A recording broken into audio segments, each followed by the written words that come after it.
ଏଇଟା ଆମ ଶାଶୁଘର ବାହାର ସାଇଡ୍। ଆଉ ଏଇଠି ଚୁଲି ଲାଗିଛି ଆମର। ଆଉ ମୋ ପୁଅ ଦେଖନ୍ତୁ କେମିତି ମସ୍ତି କରୁଛି।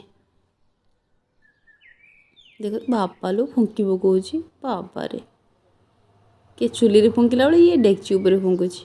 ହଣ୍ଡା ବସିଛି ଗାଈ ଆମର ଖାଇବ। ଗରମ ହେଉଛି ତୋରାଣୀ ପେଜ ତୋରାଣୀ। ଏଇଟା ଗୋଟେ ଛୋଟିଆ ପରିବା ଗାର୍ଡ଼େନ୍ ହେଇଛି। ଏଠି ଆମର ବହୁତ ଭେଜିଟେବଲ୍ ହୁଏ। ବୋଉ ବାପା ଆମର ଏଠି ସବୁ ଚାଷ କରନ୍ତି। ଏଠି ପିଆଜ ରସୁଣ ବାଇଗଣ କୋବି ଫଳକୋବି ଫୁଲକୋବି ପତ୍ରକୋବି ସବୁ ଲାଗିଛି। ଧଣିଆ ପତ୍ର ବିନ୍ ଶିମ୍ବ ବାଡ଼ିରେ ସବୁ ହେଇଛି। ଆମକୁ ଏଇ ଶୀତ ଦିନଟା କିଛି ପରିବା କିଣିବାକୁ ପଡ଼େନି ମାର୍କେଟରୁ, ସବୁ ଏଇଠୁ ହେଇଯାଏ।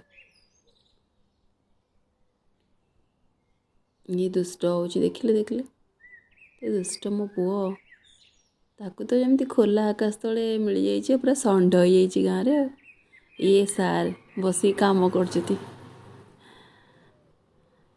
ଏଇ ଗାଁରେ ନେଟୱାର୍କର ଏତେ ଅଭାବ ନେଟୱାର୍କ ଏଠି ଛାଡ଼ନ୍ତୁ। ଏଇ ଦେଖନ୍ତୁ ଏମିତି ଫୁଲ ଗାର୍ଡ଼େନ୍ ହେଇଛି। ଫୁଲ ଏଇ ଗେଣ୍ଡୁ ଫୁଲ ଗୋଲାପ ଫୁଲ ମନ୍ଦାର ଫୁଲ ଏସବୁ ଗୁଆ ଗଛ ଲାଗିଛି ଆମ ବାଡ଼ିରେ।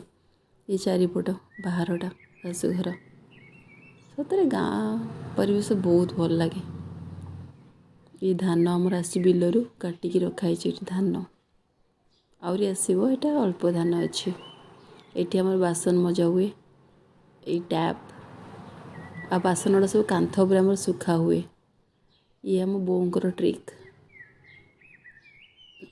ଇଏ ଆମ ଗାଡ଼ି ଅଛି ବାହାରେ। ଏଇଟା ଗୋଟେ ବଡ଼ ପଡ଼ିଆ ଖେଳ ପଡ଼ିଆ।